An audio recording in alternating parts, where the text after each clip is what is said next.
Hola, ¿cómo les va? En la fecha vamos a desarrollar el tema de presentación antigénica y generación de efectores. Y estos son los objetivos fundamentales que vamos a intentar alcanzar después de esta charla. En esta diapositiva hay una comparación entre lo que es la inmunidad innata y la inmunidad adaptativa, sabiendo de entrada que siempre hay una interacción entre ellas y que la realidad es que nunca funciona una o la otra de manera independiente y siempre están interrelacionadas. Entonces vemos que la respuesta innata es de respuesta inmediata, con componentes que están presentes antes de la infección, que reconoce un número acotado de patrones moleculares con los cuales reacciona, que no es clonal y que no es más eficiente en las subsiguientes exposiciones que se tenga al mismo antígeno, o sea que no presenta memoria.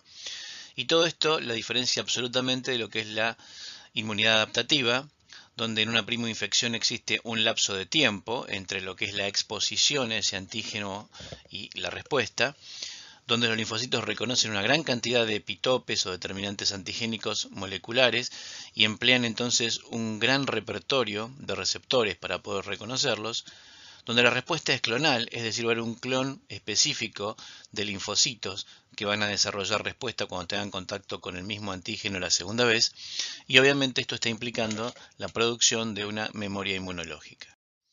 Y este esquema nos sirve para entender lo que hablábamos en la diapositiva anterior.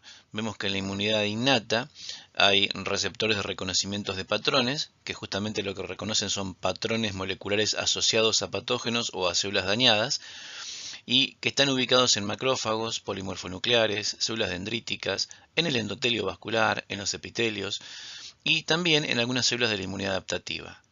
Mientras que en la inmunidad adaptativa justamente lo que tenemos son receptores antigénicos que son específicos de ese antígeno al que están destinados, y las moléculas son capaces de ser reconocidas tanto por receptores B como T. Es decir, esos antígenos son reconocidos por clones específicos de linfocitos T o B. Y entonces vemos que en la inmunidad innata una misma célula puede tener distintos receptores para distintos patrones, mientras que en la inmunidad adaptativa cada linfocito expresa un solo tipo de receptor antigénico para un solo tipo de antígeno. O sea que la especificidad está bien clara en cuanto a la diferencia entre los dos tipos de inmunidad.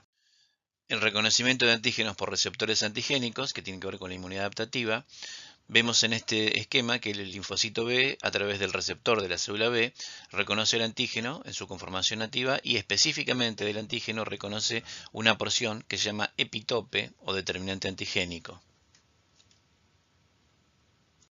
En el caso de los linfocitos T hay una diferencia. Si bien tienen un receptor del linfocito T que es similar al del linfocito B, el antígeno deben reconocerlo procesado y presentado por alguna célula presentadora de antígenos, y en el contexto de el complejo mayor de histocompatibilidad, es decir, que no son capaces de reconocer antígenos solubles si no les son presentados por una célula intermediaria. Esto los diferencia de la célula B.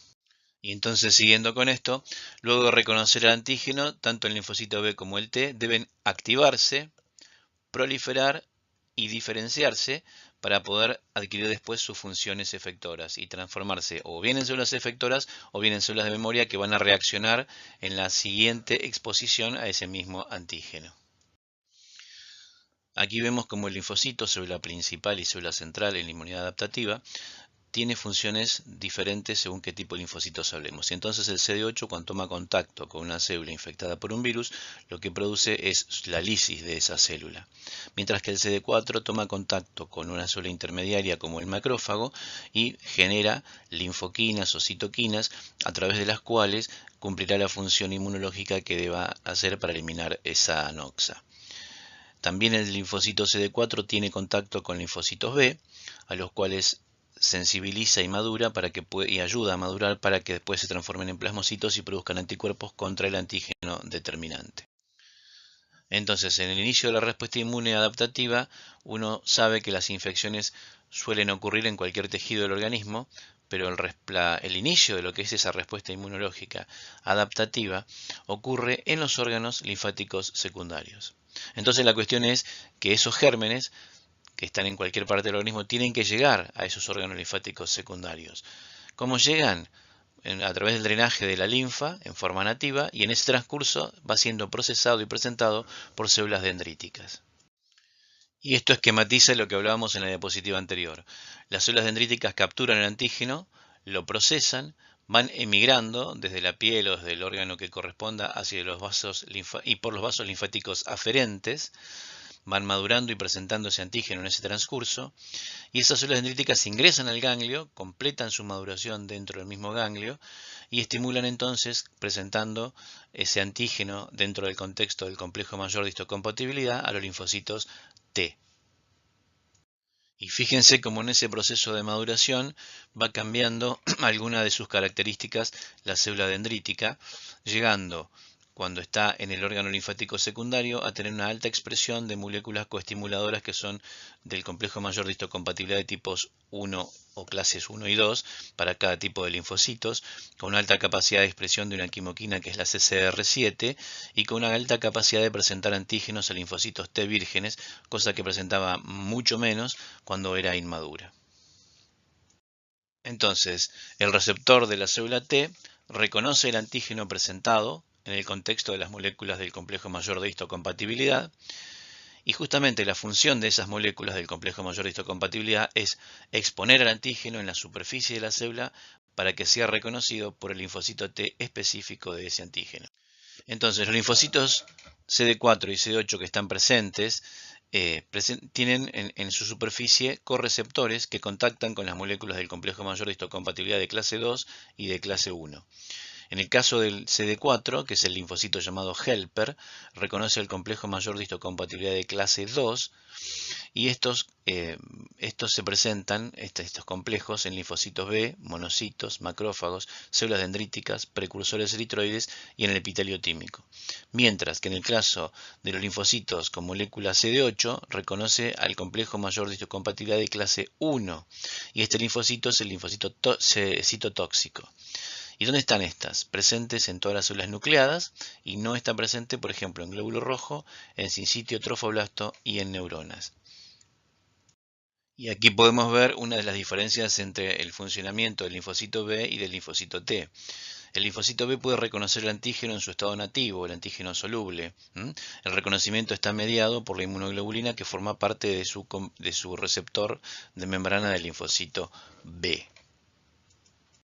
Y en este esquema podemos tratar de diagramar un poco lo que es el ciclo de vida del linfocito B, que en su mecanismo madurativo sale por la célula estromal y va hacia el vaso, desde la médula ósea, donde termina de madurarse completamente y a través de la sangre llega al ganglio linfático y egresa por el ganglio por el vaso linfático eferente, es decir, entra por sangre, sale por el vaso linfático.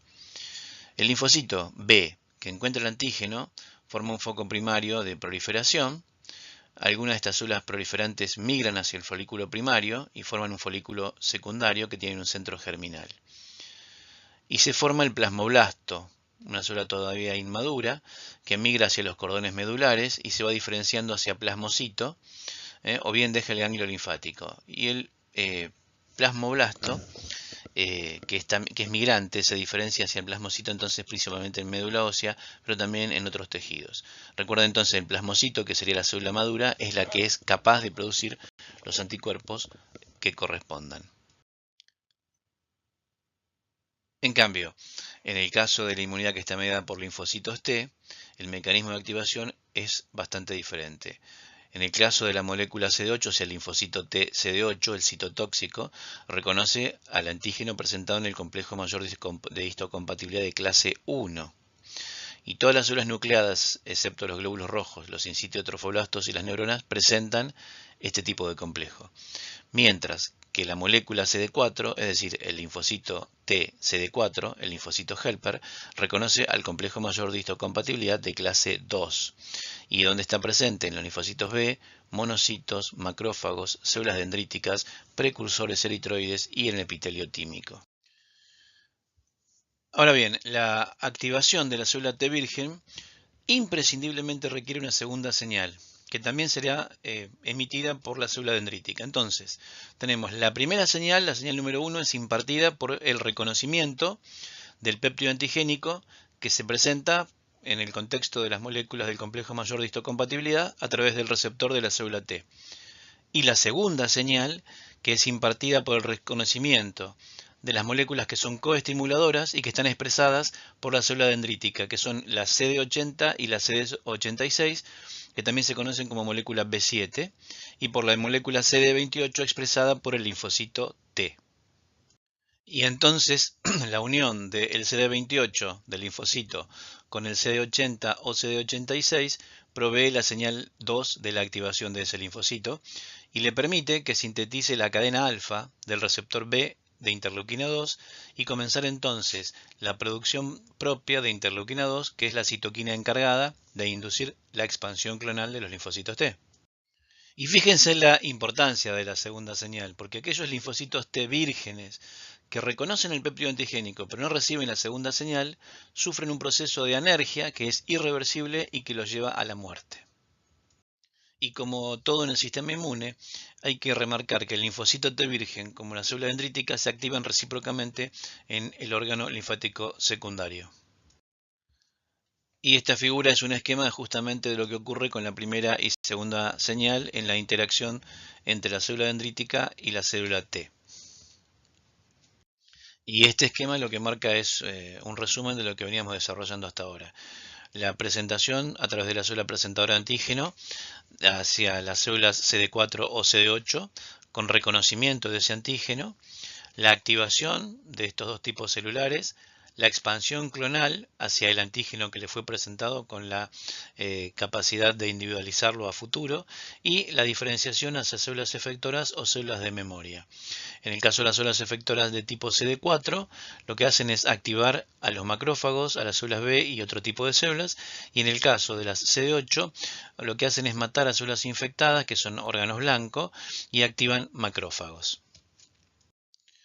Volviendo al esquema de las etapas de la activación, aquí podemos observar cómo desde la activación, desde los macrófagos, de los linfocitos TCD4, y de acuerdo a las necesidades y al perfil de citoquinas que vaya predominando, una célula naive puede dirigirse en su evolución hacia distintos tipos de linfocitos T-helper, desde T-helper 1, T-helper 2, T-helper 17, T-helper 22, los cuales, como veremos más adelante, cumplen funciones absolutamente diferentes dentro de lo que es la inmunidad adaptativa que estamos estudiando. Esto queda evidenciado en este gráfico que muestra la capacidad plástica que presenta la respuesta TCD4 positivo, y con cada perfil de efector se produce un patrón de citoquinas que es particular y que vamos a ir desarrollando en las próximas diapositivas. Pero tengamos en cuenta que a partir de un linfocito TCD4 positivo y según la capacidad de respuesta de interleuquinas, podemos tener linfocitos que actúen de distinta forma, una respuesta TH1, una TH2, una TH17, los linfocitos T reguladores, los linfocitos TH3 y aquellos linfocitos foliculares que tienen que ver con la respuesta TB. Vemos entonces que aquellas funciones que están mediadas por células de tipo TH1 están vinculadas con la inmunidad frente a microorganismos intravesiculares y a virus, y tienen que ver también con la autoinmunidad. Los linfocitos TH1, los helper 1, activan macrófagos infectados con bacterias que proliferan en sus vesículas intracelulares, por ejemplo, las micobacterias. Y un ejemplo de esto es la formación de granuloma, donde el linfocito T-helper 1, actuando a través de la interleuquina interferón, atrae macrófagos y se genera una estructura que es el granuloma, cuya finalidad justamente es contener la infección por patógenos que no logran ser eliminados de inicio. Esto es un ejemplo, por ejemplo, en el caso del Mycobacterium tuberculosis. En el caso de las funciones que están mediadas por células tipo TH17, su trabajo consiste en actuar en la inmunidad frente a ciertas bacterias extracelulares y hongos, tienen relación con la autoinmunidad y participan en la homeostasis de la mucosa gastrointestinal. Todo esto a través de la producción de cierto tipo de interleuquinas que la caracterizan, como es la interleuquina 22, la 17 o la 17A o F, por ejemplo. En el caso de los linfocitos TFH, son cooperadores de los linfocitos B y les dan la posibilidad de la segunda señal de activación. Lo que hacen es activar al linfocito B que expresa en el complejo péptido, complejo mayor de histocompatibilidad para el cual ellos están sensibilizados, al cual es específico, y de esa manera puedan diferenciarse a células productoras de anticuerpos o plasmocitos. En el caso de los linfocitos de tipo Th2, T-helper2, son fundamentales en la inmunidad frente a parásitos extracelulares como los helmintos y también son de importancia capital en el desarrollo de todos los procesos relacionados a las alergias y el asma. Y si nos detenemos en cuáles son los mecanismos efectores por los cuales la respuesta Th2 se hace visible, es que a través de la presentación de glucanos, lipoproteínas, proteasas y ribonucleasas que son parte de la estructura parasitaria hacia los mastocitos y a los basófilos y también las células NKT, se genera la producción de interleuquina 4. Y esta interleuquina 4 lo que hace es favorecer la diferenciación del linfocito naive hacia un linfocito Th2 que va hacia el ganglio linfático por un lado, estimulando la célula B y generando un isotipo que produce inmunoglobulina E, mientras que en el tejido periférico promueve la degranulación de mastocitos, estimula la secreción de mucosas, estimula el peristaltismo. Con esto lo que se genera es la expulsión del parásito del organismo. Y en este cuadro podemos resumir cuáles son los mecanismos efectores que median los linfocitos Th2 para el desarrollo de procesos alérgicos y asma, y esto está vinculado con el tipo de interleuquinas que predominan en estas respuestas Th2. Entonces, la interleuquina 4 lo que genera es una promoción del switch hacia el isotipo IgE. La interleuquina 5 actúa generando eosinofilia. La 9 produce mastocitosis. Las interleuquinas 4, 9 y 13 estimulan la producción de moco, que es un elemento fundamental en la producción de asma, en la génesis del asma. Y la 4 y 13 producen una hiperreactividad bronquial y remodelación de la vía aérea. Hay un grupo fundamental de células T que son las células T reguladoras, que pueden ser naturales y migran desde el timo y tienen capacidad regulatoria. Y hay otras que son inducibles y migran desde el timo como linfocitos T vírgenes y adquieren entonces su capacidad regulatoria en los órganos linfáticos secundarios. También controlan la actividad de clones T autorreactivos y limitan el daño colateral en tejidos asociados a respuestas inflamatorias intensas que se dan frente a microorganismos patógenos o bien a la flora comensal. Y volviendo a este esquema de las etapas de la activación, nos vamos a centrar ahora en los linfocitos T CD8. Entonces vemos en este esquema cómo los linfocitos T CD8 vírgenes se diferencian a células citotóxicas.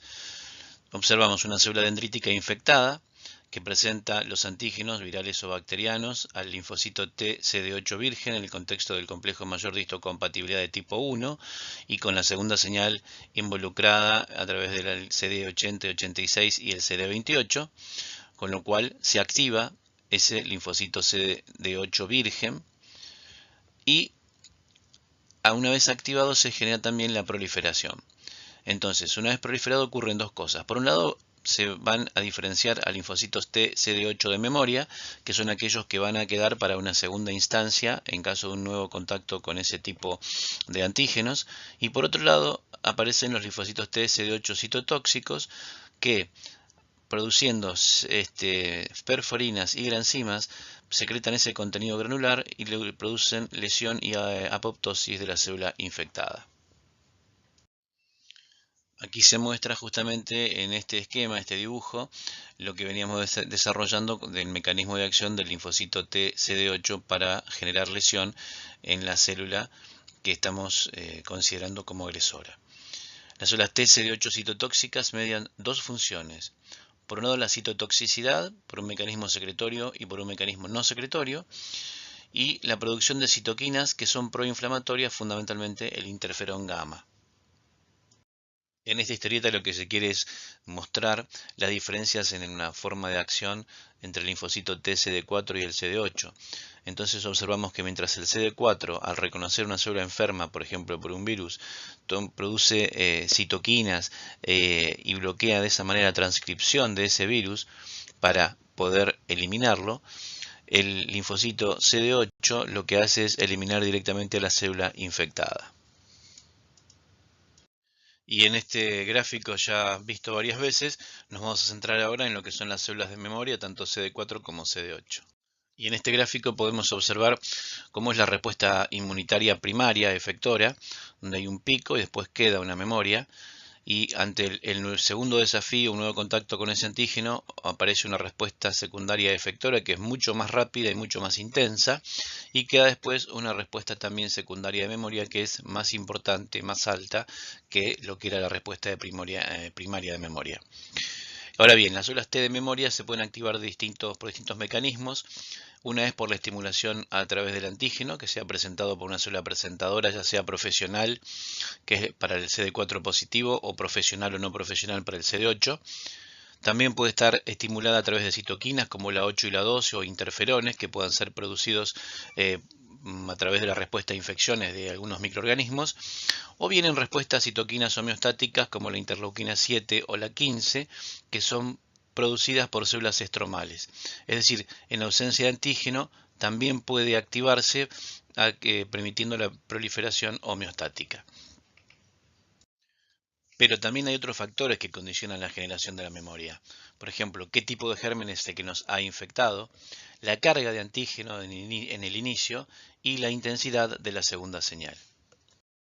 Ahora bien, las células de memoria no son todas iguales y podemos clasificar dos poblaciones, las células T de memoria centrales y las células T de memoria efectoras. ¿Cuáles son las diferencias? Las T de memoria centrales se encuentran en sangre y fundamentalmente en órganos linfáticos secundarios y médula ósea. Y su misión es patrullar los órganos linfáticos secundarios con la capacidad de autorrenovarse y establecerse en tejidos periféricos, o sea, realizar un homing. En cambio, las células de memoria efectoras se encuentran en la sangre y tejidos periféricos y conforman una primera línea de defensa propia de la inmunidad adaptativa en los tejidos periféricos ante un contacto con ese antígeno. En cuanto a las poblaciones de linfocitos B, que ya conocemos como de tipo B1, BZM o de zona marginal del vaso, o B2, tienen distintas características cada uno que podemos observar en este cuadro. Entonces vemos, por ejemplo, que el tipo de linfocito B, B2, tiene un repertorio de respuesta mucho más amplio que el B1 o el BZM. El requerimiento de colaboración con los linfocitos T helper foliculares es importante solamente en el linfocito B, B2. En lo que es la producción de anticuerpos, es más rápida en los tipos B1 y los linfocitos B de la zona marginal, entre 72 y 96 horas, mientras que es más lenta en los linfocitos B2. Y en cuanto al isotipo de anticuerpos, también cambian las características en cuanto a su concentración. Entonces, en el tipo B1 la IgM es mayor que la IgA y mayor que la inmunoglobulina G. En las de la zona marginal fundamentalmente son inmunoglobulina M y G, mientras que en los linfocitos B2 la inmunoglobulina G es la más importante, seguida de la A y la inmunoglobulina E. La especificidad de anticuerpos es más alta y más específica, aunque son polireactivos en los linfocitos B2, tienen menor afinidad los B1 y los de la zona marginal. La localización también es diferente porque los B1 y los de la zona marginal, por ejemplo, están en lugares diferentes. El B1 está en la cavidad peritoneal y pleural y el otro está en la zona marginal del vaso, mientras que los linfocitos B2 están en los órganos linfáticos secundarios. Y también son un poco diferentes digamos, los blancos a los que se van a dirigir. La actividad protectora de los B1 está dirigida hacia las bacterias capsuladas y los virus, los de la zona marginal a bacterias capsuladas y virus también, mientras que los B2 tienen bacterias intra y extracelulares, excepto los capsulados, los virus y también los parásitos. Esto intenta aclarar un poco el cuadro anterior y entonces vemos que los linfocitos B capaces de activarse sin necesidad de células T CD4 como ayudadores son aquellos linfocitos llamados B1 que se localizan sobre todo en la cavidad peritoneal y en el peritoneo y en la pleura, cuyos isotipos predominantes de anticuerpos son la inmunoglobulina M, la A y en menor medida la G. Y sin aparente exposición a antígenos a veces pueden producir también anticuerpos naturales. Mientras que los linfocitos B de la zona marginal se localizan justamente en la zona marginal del vaso y el isotipo predominante de anticuerpos es la inmunoglobulina M y la G. Estos actúan y producen rápidamente anticuerpos en 3 o 4 días después de ingresado el antígeno o microorganismo al cuerpo y son relevantes en la protección contra bacterias capsuladas como el neumococo, el Haemophilus influenzae o el meningococo.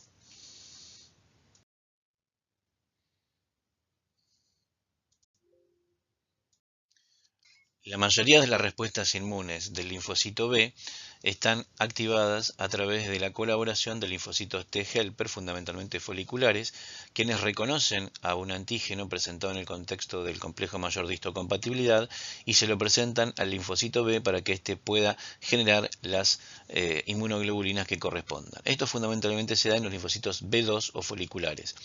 Por otro lado, hay otras respuestas que son independientes de las células TFH, que están dadas por los linfocitos B1 y B2, fundamentalmente de la zona marginal del vaso. Este gráfico aclara justamente cómo se produce esto, la presentación de péptidos en el contexto del complejo mayor de histocompatibilidad de clase 2 por la célula dendrítica hacia los linfocitos T, su activación, su traslado, con la salida a través de las vénulas de epitelio alto y la llegada al ganglio linfático donde es presentada este péptido por el linfocito T al linfocito B que se activa y genera su expansión clonal y la multiplicación y producción de los anticuerpos para los que fue sensibilizado.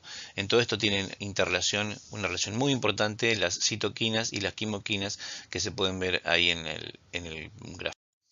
Aquí podemos observar como en el folículo primario hay una presentación antigénica desde el macrófago hacia el receptor del linfocito B y la captura antigénica. Y por otro lado, como a través del receptor del linfocito T y la célula dendrítica le es presentado un polipéptido al linfocito T CD4 virgen, el cual hace una expansión clonal y se dirige hacia esa zona folicular donde realiza la misma presentación hacia el linfocito B. El linfocito B en este caso puede tomar dos caminos. Uno es hacia la formación de plasmoblastos, células inmaduras que van a terminar en plasmocitos con la secreción de anticuerpos de inmunoglobulina M de baja afinidad y que son de vida media corta.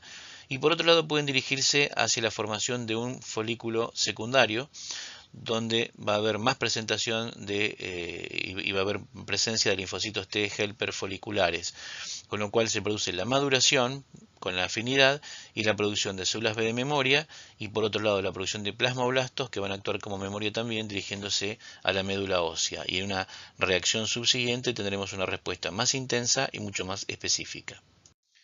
La célula B virgen, una vez que puede tomar contacto con el antígeno en la colaboración de la célula T, se activa y puede, por un lado, producir una célula plasmática de vida corta, la cual producía esos anticuerpos de vida media corta de tipo IgM, o bien dirigirse hacia un centro germinal donde tener una maduración más intensa y más específica, y desde ahí producir, por un lado, células de memoria, que se activarán con el próximo contacto con ese antígeno, o bien la producción de plasmoblastos que después madurarán a plasmocitos.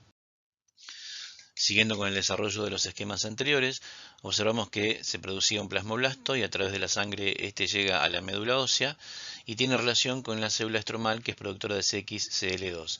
Entonces en ese lugar queda y produce la expulsión del plasmocito maduro que estaba en esa zona, la cual muere por apoptosis rápidamente. En cuanto a la maduración del linfocito B, sabemos que justamente la maduración de esa afinidad tiene lugar en los centros germinales, que son los que le proporcionan un microambiente donde puede sufrir cambios importantes para poder conseguir esa maduración, que es lo que le hará una célula activa. En base a todo lo expuesto, tenemos que tener bien en cuenta las diferencias entre un linfocito B virgen, un plasmocito y una célula B de memoria.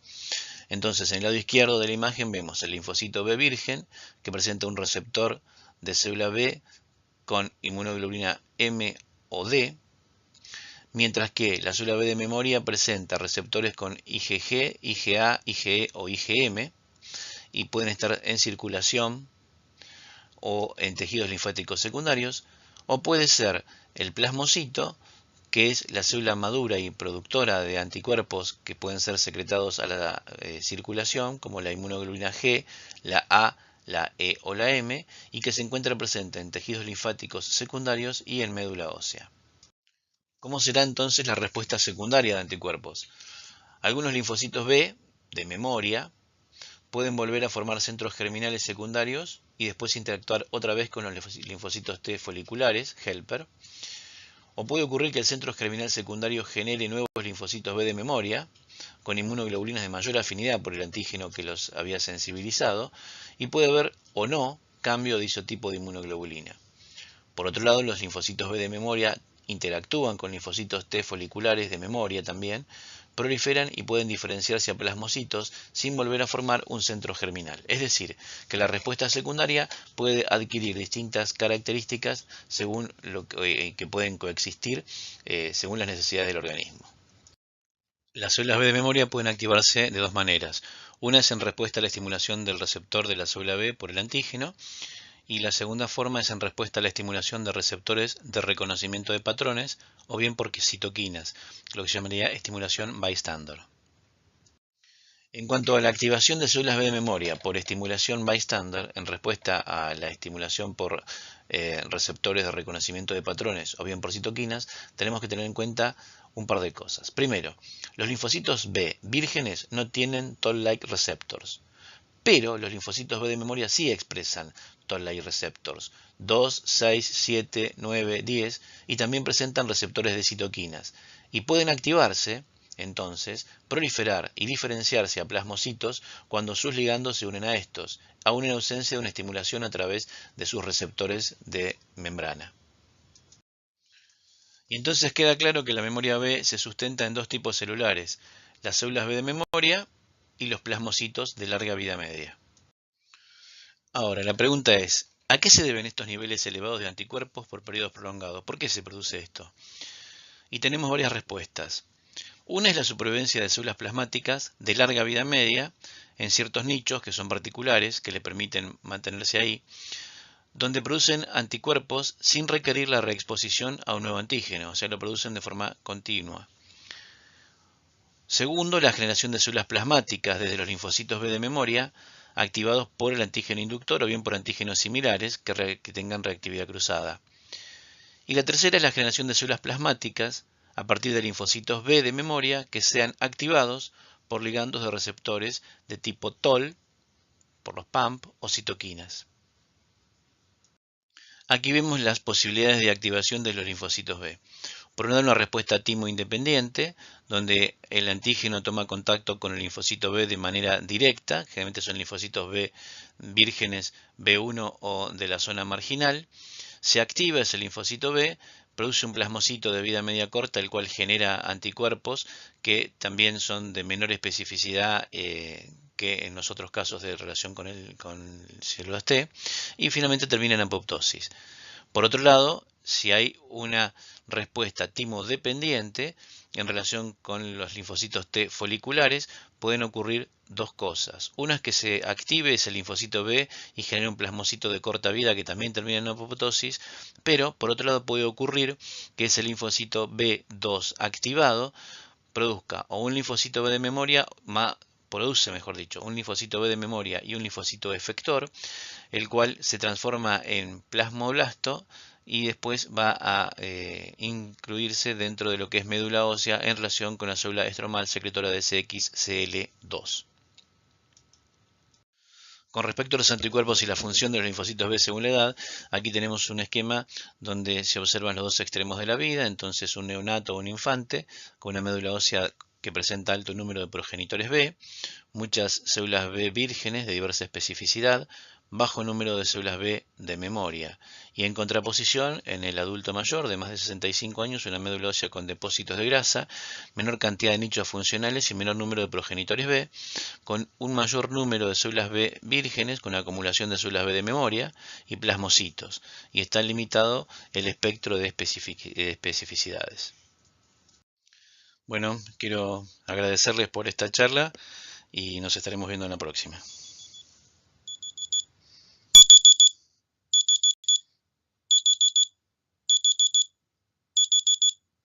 Ya se pueden despertar.